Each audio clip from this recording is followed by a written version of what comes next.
Vou facer un unboxing, Bride Story, ojos grandes, boca pequeña, Last Man. Non lín unha cousa de hostias e aventuras tan guai desde Son Goku. Paseos dun gourmet solitario. Un tipo que vai por aí adiante e dice, esta comida está buena, pero tampouco bloqueo. Ao contrario do Gran Sushi, explotaban las tetas de la gente. O novo libro de Meg, Mog and Owl. É deprimente e moi gracioso. Están todos fumando porros e sendo unos hijos de puta. Hail Satan. Casa Shiro, el Clavatatamis, Xapón feudal, asesinatos, cosas chungas, sexo chungo, ejecuciones a katana. Vinland Saga, que é un cómic de vikingos, este rollo así como épico, tanto rato haciendo Sección 8, grupo de superhéroes, meu favorito que é Bueno Excelente, que é unha especie de violador, e eso é hilarante, obviamente. Un tipo que te suelda un perro a la cara, un perro muerto e te lo suelda a la cara. Starlight foi un herói no pasado e agora é maior, e morreu a muller, típico rollo así de... E agora que como non teño a man máis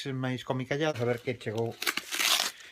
Why did the chicken cross the world? Isto é unha historia do polo. O polo, pois, está no Becrén e en todo. E teño outro paquete, diría que pode ser un libro de cociña.